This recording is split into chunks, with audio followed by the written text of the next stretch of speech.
I'm so delighted to welcome you here. I'm deeply, deeply honoured. I really value the work that you're doing, and I hope that together we can bring something great from these few moments that we have in this precious life. Yeah, so welcome again. Oh, thank you. Evelin Lindner. Thank you. Thank you all for being here. Thank you so much. I didn't want to prepare anything, and then Heidi told me, yes, you have to do a little inføring. You said that, so therefore I made a little inføring. But it's very little, okay? So, because the aim is dialogue, and this is the chair Arne Næss sat in, and he came to our first conference in 2003 in Paris and with his wife, and I picked him up from the airport, and he was so, in a good mood. He said, oh, here in Paris, I learned how to drive. I did my driver's license in 1947. Do you remember Kit Phi? And Kit Phi said, I was not born then. You have to ask your first wife. So this was Arne Næss in our first. So this is my father. So this will not be a scientific something. It's just me, if you mind, I hope. My father. Before the Second World War in Silesia. Then Where is that? Silesia is in Poland today. This is the Second World War. So was born in 1954. And here I was, I think, something like 2 years old. And you see my father, he has lost his left arm in the war. He has lost his homeland. He has lost his beloved brothers. He has lost the farm he was to inherit from his parents. So he has basically lost everything. He cannot, I think even to the day today, every evening he would walk the land of his farm in his thoughts and would, with his brothers, walk the land of his farm that he has lost. So he was then, together with about 10 to 15 million people who were forcibly displaced. He was displaced as well to what became West Germany later.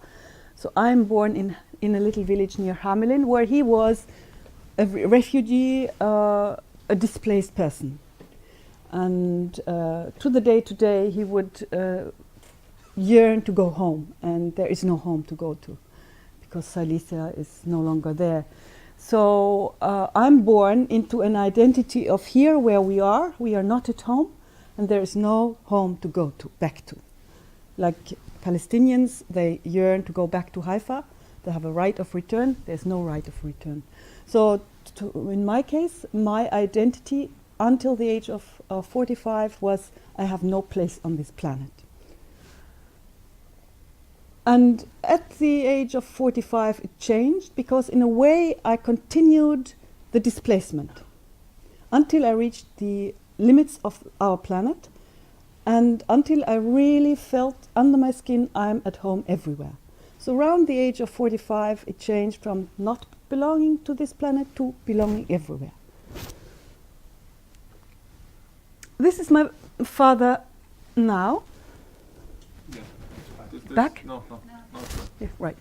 So this is on the 21st of February, it's not long ago, he turned 90. So this is my father now. And you see that he is a deep thinker, and I have over time understood how much I owe him. And one of my next books will be a letter to my father. Yeah. The next one. So, as I said, I continued displacement, and I now am at home in all continents, all cultures, not the details, but I have a feeling in my body of being at home everywhere. Next one. And I wrote my doctoral dissertation here in Oslo at the University of Oslo on humiliation and war and genocide in Somalia, Rwanda, on the background of Nazi Germany. So I went to Somalia first, and then to Rwanda. Next one. And next one. In Rwanda I learned about the strength of feelings of humiliation. I would say that feelings of humiliation are the nuclear bomb of the emotions. You don't need money if you want to commit mass atrocities, mass killings. They just had to invest into a radio station that would disseminate propaganda that said, okay, you need to kill these and these and these people because they have humiliated us in the past, and if we don't kill them, they will humiliate us in the future. So humiliation as a dynamic that can be instigated and that can be instrumentalized. And the cost effectiveness of this is that everybody has their weapons at home, the machetes. So one can instrumentalize feelings of humiliation and turn them into weapons of mass destruction. So the strength of these feelings. Oh, I did it now. Thank you. And the next one also. So these are the books I have been writing so far, and I'm working on the next ones now. And next one. So through living globally, and also through being born into non-belonging. I'm not socialized into any culture because of this. I'm socialized into a question mark, into distance. So when you ask me where are you from, I would say I'm from a displacement. And this gave me somehow a kind of astronaut's perspective on our human history. I look on this planet, I'm not part of it, partly, at least with one leg I'm not on this planet. I look from afar, from another galaxy, and I'm very curious about what happens on this planet, one moon, one sun, two legs, one nose, how strange. So this is somehow how I came into this world, with this distance. And from this distance, I look at, what does humankind, Homo sapiens, the modern human being that we are now, what is our history, what is our future? And I would say we have important dates. We came to be on this planet about 200,000 years ago, 150,000 years ago, and we first had a big party. We started in Africa, and there was a planet full of wild food, and we just had to go from one valley to the next and had enough food to eat and to find. So we had a big party, the first 95% of our history, always going to the next valley and finding enough food. So about 12,000 years ago, the last 5% of our history, the party was over. Because we had somehow populated all the easily accessible parts of our planet, started about 12,000 years ago. Other things changed then too. And we became sedentary. Other people were already in the next valley, so we became sedentary, and we developed complex agriculture. And the party was over. It was a win-lose situation suddenly, because everybody was now afraid that the others would take their resources. So from the first 95% of how we had a good life, you could say, very simplified, and then a very, very difficult last 5% of our history. And then there is an interesting time, 1757. Until 1757, in this context of being afraid of neighbors, of being attacked, being robbed, being conquered, for the past 5% of our history, we all built almost all dominator societies with the strongmen at the top. We would send the young men to the borders to defend, to die early in war against its enemies, and we would keep the women in the middle to raise the next generation. And in that context, to humiliate was pro-social. The strongman at the top, or the father of the family, had the duty, for example, to beat his disobedient wife and children, to make them respect the hierarchy, the dominator hierarchy. And in 1757, it was the first time in the English language that to humiliate had a new meaning. It meant to violate the dignity of an individual. So you could say it's a kind of start of what then was the human rights ideal of every human being is born free and equal in dignity and rights. Before 1757, this sentence would be every human is born unequal in dignity and rights, and some are freer than the others. This would have been the right sentence before. So this 1757 is an interesting time. And then we have, I think, one of the biggest revolutionary happenings, events in our history, the blue marble, that we see that we are one tiny family on one tiny planet, that we see the picture, the blue planet from outside. I think that this is revolutionary. None of our philosophers or religious founders could see that. Absolutely revolutionary. It means to me that history cannot be repeated. We have a new historical situation. 1980, we started to overuse our resources. We started to use more than one planet. If we continue with business as usual, soon we will need 6 planets. So we are on a dead-end course. In 1991, one world, the end of the Cold War. It's the chance for us to manifest that we are one family on one planet. In 2008, collapse of market triumphalism. It's a longer story. I think where we stand now. Now it means overcoming systemic humiliation. This is our responsibility. No generation ever before had had so much responsibility as now. Next one. So this is, I think, this absolutely revolutionary image that our forefathers could not see. One more. Next one. So I think that we have 2 very important turning points in our history as humans, and we have now the choice between 2 futures. We had the party, the first 95% of our history. We always could expand everywhere, and then the party was over when suddenly circumscription means something is limited that before we thought is unlimited. If the planet were bigger, larger, then we would still be wandering, be following food. But it's at some point it was bound to happen that somehow we noticed that there is some limitation. And today we live in the time of new limitations. We thought that clean water, clean air is unlimited, but it's not. Oil is limited. So we live in a new era of circumscription. And what we have done, we have adapted about 12,000, 10,000 years ago, we have adapted with developing domination, expanding vertically. And what do we do next? Now we maximize this adaptation that we learned about 12,000, 10,000 years ago. One back. This is an exponential curve. It's basically when we hear in the news that we need growth in our economy. Basically, it's an impossible exponential curve, which which is absurd. So we have to rethink. We have to rethink what we did 10,000 years ago, and to see, why did we develop this kind of domination culture, dominator culture? Why, and what do we have to do now? Next, we do have now, I think all we are here know that, we have to go to learn how to go in circles. We have to learn how to live together in unity, in diversity. And I use the lying 8 as a symbol for dialogue.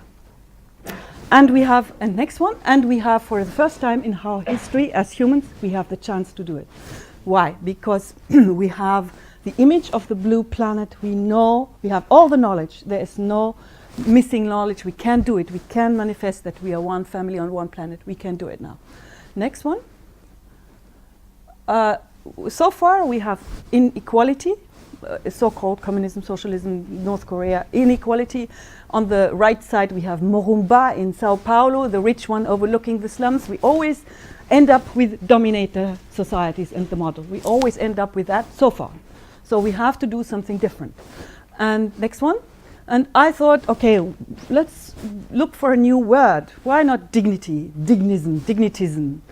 It would be unity in diversity. Next one. This would perhaps be a world where every newborn finds space and is nurtured to unfold their highest and best, embedded in a social context of loving appreciation and connection. A world where the carrying capacity of the planet guides the ways in which everybody's basic needs are met. A world where we are united in respecting human dignity and celebrating diversity, where we prevent unity from being perverted into oppressive uniformity and keep diversity from sliding into hostile division. Next one. So now I plan to do something that I haven't done, I think, since years and years and years. If we think of unity in diversity, if you look at my plate, then it's a way to see, you have different strains. It's unity in diversity. And, how do we build a world of unity in diversity? I suggest to go around in the world and to look at all cultures and to harvest the best of all cultures. And then think of dignity, what would promote dignity and what not. We leave behind like Chinese food binding. We don't need to take it with us into the future. But, what should we take into the future? So let us, not cut the old. This in German you say, alte Zöpfe abschneiden. I don't know in English how to cut old plates. This is often said, we need the new things. We have to cut the old plates. No, let's not cut it.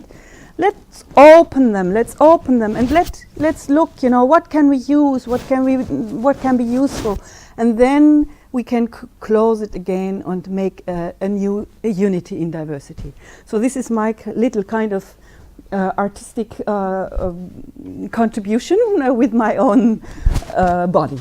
And now I would like to show you some of, since we talk about unity in diversity, and if we look at history, we had periods of unity in diversity in our history. For example, when the Moors were in southern Spain, the Muslims, the Jews, the Christians lived together in southern Spain until they were thrown out from there. The Moors were there, and Granada, many of you have been there. So this was a time of unity in diversity where it was a high culture developed. So this is kind of one example. We have other examples in history where this high culture was developed.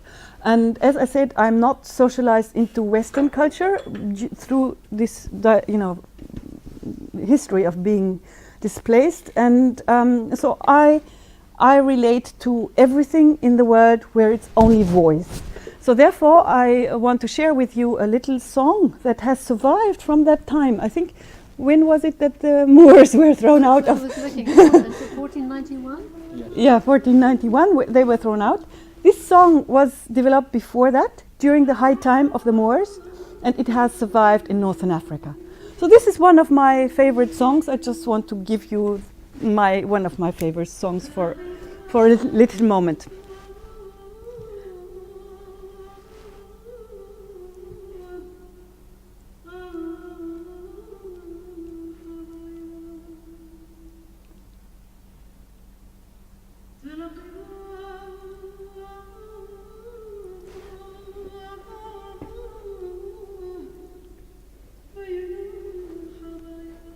So perhaps we can now go further. Thank you. And go further with the pictures. Thank you. Yeah. And to me, Norway is the most important platform for my global work for dignity. Why? I think likeverd, dugnad, and global responsibility are what Norway has as cultural heritage, which is at the moment forgotten in many ways, but to me this is immensely important. This is to me a resource in Norway that is more valuable than oil. And I think this can help preventing rather than blindly triggering backlashes that we do with our political strategies just now in the world. So I think, to me, this cultural heritage that Norway has entails also a responsibility. This is kind of message to everybody to keep that heritage alive. Next one. So since I submitted my doctoral thesis in 2001 and defended it, I somehow was pushed by people. I have never done it myself, never planned, never decided. It was always a push by many people. So I'm call myself the founding president of the Human Dignity and Humiliation Studies Network, or a movement. It's not an organization, it's a movement, a global fellowship of like-minded academics and practitioners working for a new future for humankind, for a new future rather than against old ones. Next one. And you see we are around 4 people in the very core who work 100%, and we are pro bono, we have 0 budget. And about 1,000 people invited into the core, and about 6,000 people on our address list. And next one. We have 2 conferences per year, and you are warmly invited to the next one, which is in Dubrovnik in September, and then next December in New York. Every December in New York, the workshop on transforming humiliation and violent conflict. And every year an international conference. So the last one was in Rwanda in June, and this is what you were referred to and where your necklace comes from. It was a very difficult situation because my dissertation was misunderstood. I wrote about humiliation and genocide, and it was misunderstood insofar as that I want to legitimize genocide by saying that humiliation, if somebody feels humiliated, he or she has a right to go to violence. Of course, my message is the opposite. So luckily, there were very courageous people in Rwanda who gave me the chance to explain that. It was a wonderful conference that we had. Yet in the beginning, it was marked or marred by the immense cross tension within which Rwanda is at the moment. Next one. So this was 2003, as I told you, when I picked him up from the airport. He was in a very good mood. So next one. This was now last year in June in Rwanda, as I said. Next one. Everybody who has a guest room, we invite to declare the home into a dialogue home for our Dignity Network. And you are one of our homes, and I stayed with you, and it was wonderful. So I have many homes. I do not have an apartment. I do not have possessions. I go from home to home to home globally. I never stay in a hotel. Next one. We launched the idea of the World Dignity University Initiative in 2011. It's an invitation to you to help form a global community of educators and learners for whom dignity is central. And next one. We have also a publishing house, all not for profit. Dignity Press and World Dignity University Press, now 30 books published, all without a budget, 0 budget. Next one. Thank you.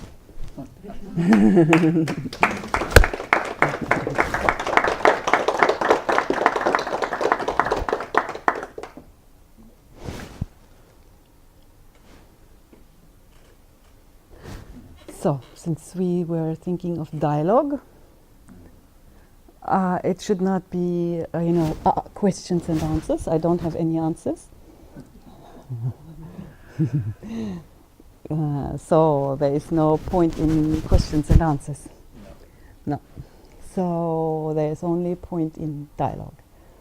And being together, in thinking together,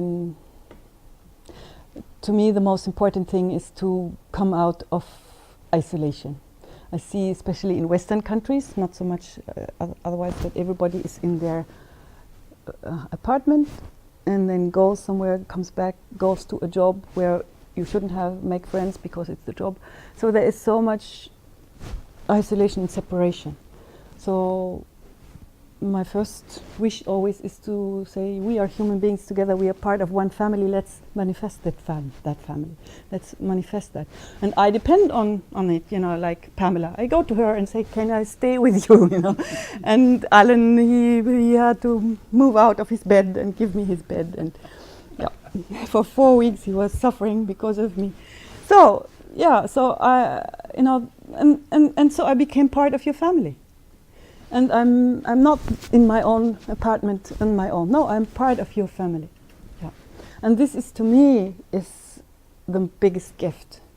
And so I want to somehow share that gift first. I think this is my first thought of being together. Yeah. Of being a human family together. Yeah.